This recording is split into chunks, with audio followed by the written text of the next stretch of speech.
Go Phil Berry. Whoa.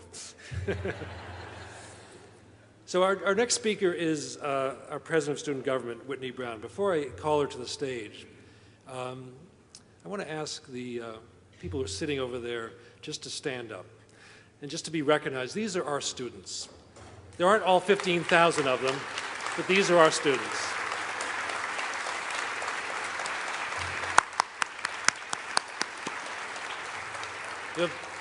People ask me, what's the best part of your job? No offense to the faculty and the staff and the alumni. That's the best part of my job. And we're really happy that you're here. So Whitney Brown is the President of Student Government. She's held this position for a very short period of time, since we're barely into the school year. She's already demonstrated exemplary leadership skills. So I say to Jay Hershenson and all the elected officials here, watch out. Whitney's on her way. She will make her mark in the city.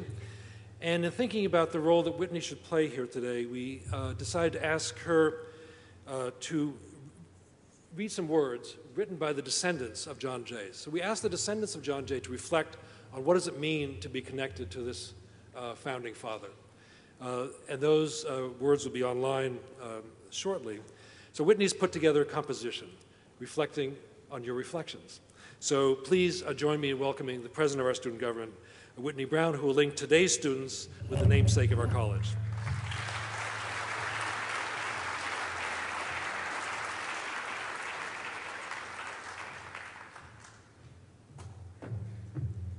Good afternoon, everyone. So my name is Whitney Brown, and I'm President of Student Government for 2011-2012. I want to thank President Travis for acknowledging our students present here today. I would like to thank everyone, you all, for coming to the opening ceremony of the new building at John Jay College. On behalf of the students, I would like to acknowledge the descendants of John Jay by reading excerpts from their reflections on what it means to be a descendant of John Jay, one of our founding fathers. To be a direct descendant of John Jay and to bear his name is one of the greatest blessings of a richly blessed life. Throughout my childhood, I heard about his accomplishments, his challenges, and the mark he left in foreign diplomacy and his governorship of the great state of New York. I have recently felt that perhaps I am carrying on his legacy and work for social justice on a very small scale. I was also very interested in reading that John Jay was extremely conscious of the fact that he and his colleagues were foregoing a new and unique entity, the United States of America, founded not on hereditary claims of monarchy or tutorial victories, but on Christian principles that all men and women are created equal and are endowed by their Creator with certain inalienable rights. A whole range of new studies and activities expand my awareness of the interconnectedness of life, and deeply appreciated what came to be my new life. The Jay legacy is about paying attention, respecting all points of views, and being grateful for the wisdom of life to express itself. We have attained our present position as the most powerful country in the world because we have adhered to the principles established by our founding fathers, freedom, law, order, and justice within the Constitution. My biggest contribution was being a responsible adult role model in the lives of those that have few positive role models. The faculty and staff have and will continue to provide the necessary tools for student success.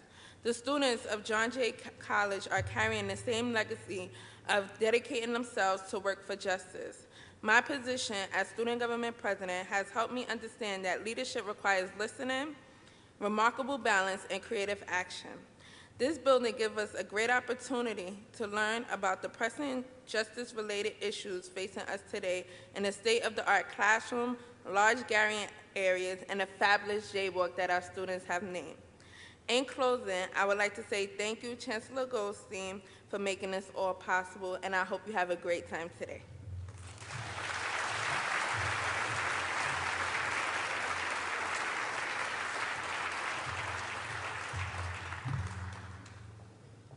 Our next guest has a very impressive title, which he earned by running for office, that of Manhattan Borough President. We think he has another equally impressive title, which is an alumnus of John Jay College. Scott Stringer has been, for those who watch him and know him, remarkably successful at working through very difficult issues in our city by listening carefully to what communities have to say. We've been pleased to see that Scott has remembered his alma mater and has collaborated with us on a number of initiatives, most recently last summer with the Crime Summit that we co-sponsored with the Borough President's Office and District Attorney Cyrus Vance, Jr. So we are proud to call him one of ours and know that he learned everything he knows and everything he does in his government classes at John Jay.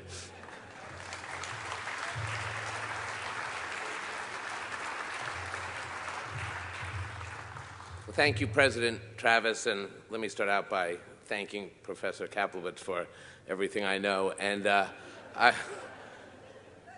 take the class. But I want to start out by really congratulating Jeremy Travis and Chancellor Goldstein and Iris Weinschall. They are developers extraordinaire, and they are building out this amazing 21st century college campuses across New York that will play such an integral role in shaping the future minds of this city. This is something that is so critically important. Last month, I was able to go to the opening of Hunter College in El Barrio, and I'm just worried, Jeremy, if Jennifer Rabb has taken a look at this place, because Iris, you're going to get a call tomorrow. And I do want to mention Iris Weinschall. She has the toughest job because she's getting it all finished for us, and she's interacting with government and private capital, and this is the future. And the reason it's so important is because the reality is New York has always been a magnet city. People are coming here from all over the world to live here, to get educated here, to start their lives here. Some people flee persecution. Others come here because they want to live the New York life and the New York experience. And the challenge for the city is how can we get all of our universities and create community around the universities. See, we do things differently than they do in other parts of the state. We build schools and colleges, and then we build out neighborhoods. We don't build prisons to build communities. That is our mantra here. That's what we do.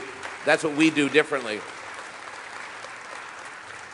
And so the fact that John Jay College can have a first-rate campus that will help 16,000 students, we will lift up the entire city, and all of us know that this is critical. Yes, we're doing Columbia expansion. We did Fordham expansion. We're now working with NYU and the Greenwich Village community. That's my Israeli-Palestinian moment, Tom Duane. We know how difficult integrating university and colleges with the community, but let's not forget that the strategy here is for CUNY to shape the people who will come from all over the world, who have this wonderful ability to transform our wonderful city. And remember this, yes, Washington, D.C. is the capital of the United States, and Albany is the capital of New York, but New York City is the capital of the world, and it starts right here at John Jay.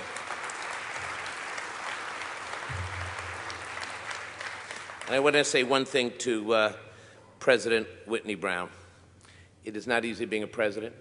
I had no gray hair when I started. The electorate is very difficult. I'm sure your senators are tough people. I have Gail Brewer, Linda Rosenthal, and Tom Duane. It's not easy. But just stay the course. This college has a great history in electing people presidents. So you're on the right track, and I want to congratulate you. Thank you all very much. It's great to be here. Thank you.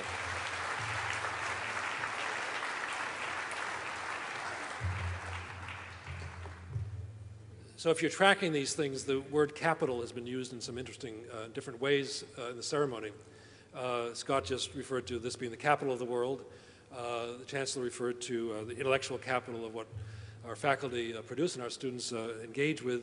But the Chancellor also mentioned this, with a little pun intended, as an opportunity to raise capital. So this gives me a good chance to introduce the trustees of our foundation. These are the folks who, when they come here, they enjoy the building, but they and we also look at this as a series of naming opportunities. So I want to introduce some of our trustees who are here.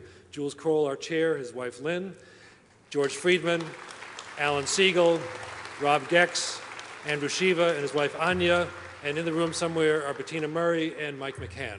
They're helping to guide us as we get ready to launch a campaign in the spring to raise a significant amount of money, and this building will be the centerpiece of that campaign.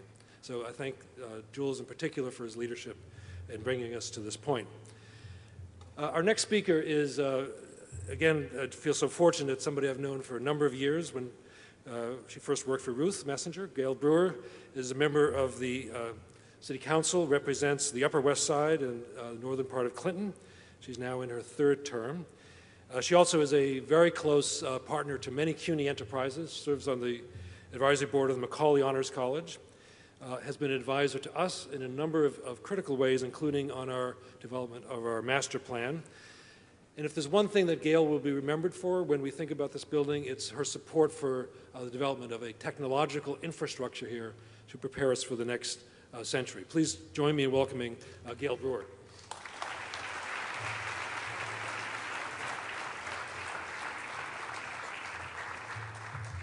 Well, it's a great pleasure to be here, to have the opportunity to support and to congratulate everyone on the dedication of this building.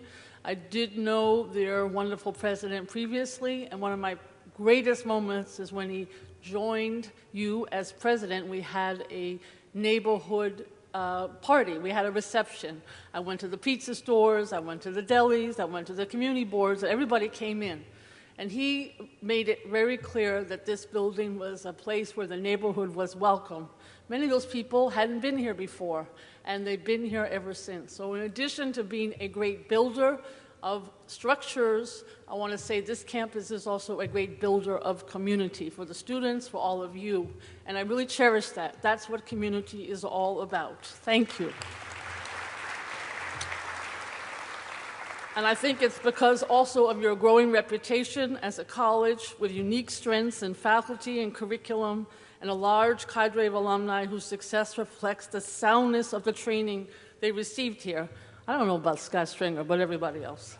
And offers inspiration to those who are students now. We love Scott's mother, too, just so you know. But in addition to this reception that I mentioned, I want to thank the university, thank the president, thank particularly Robert Pignatello, who's been my contact and who's really seen this building through and through and kept in touch with everyone. But there are so many ways that this building is going to enhance what the college does. Right across the street is Manhattan Neighborhood Network. The Student Council in the past has been on it with me at a cable show. I hope Whitney Brown joins us. Right across the street, we're building a new Parks Department recreation center. You might wonder what in the world it is that's across the street, but we're, with the money from the federal government, Congressman Nadler, and from the borough president, and from the city, we are building a state-of-the-art recreation center for the neighborhood, but also it's great that it's right here in the campus area. I'm very partial to the baseball team and to the coach. I go to Florida to watch in terms of the practice, and then I go to the games, and then I go to Riverside Park because this amazing coach makes sure that those individuals who are on the baseball team give back to the community. So we clean up Riverside Park together. I want to thank them. I love signing on the beam, or whatever it's called, when this building was just in the middle of being built, and I want to thank all the veterans who are here. This is a college that welcomes them, and this is a very special place because it's done so honorably and with great professional support. I also want to say that on a personal note, the 6th floor in the past, what I call Heron High School, because my next door neighbor is a graduate, so I used to be in Heron High School, for those of us who've been around for a long time. But the fact of the matter is, between the theater, which will have expanded opportunities here in the building, and the fact that you have this space, this campus, again, has always been the place where the co-ops and the tenants in the neighborhood who need a place to meet could come, where Community Board 4 and Community Board 7, which helped, I want to add, this building get built with all of the changes and support that had to go into it as part of the process. They've always been welcome here. And I want to finally state that the Rosalba Rodriguez, who's our district office director, like the borough president, is a graduate of this wonderful college. Thank you, she's fabulous. And We've always had interns from John Jay College, and Nagala Tita is with us today. She is an intern in our office. She's fantastic, and she is a current student at John Jay College.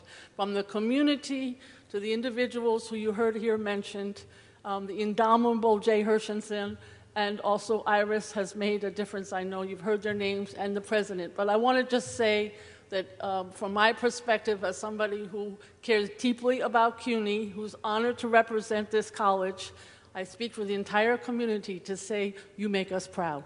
One last comment. We want that Con Ed building. Thank you very much.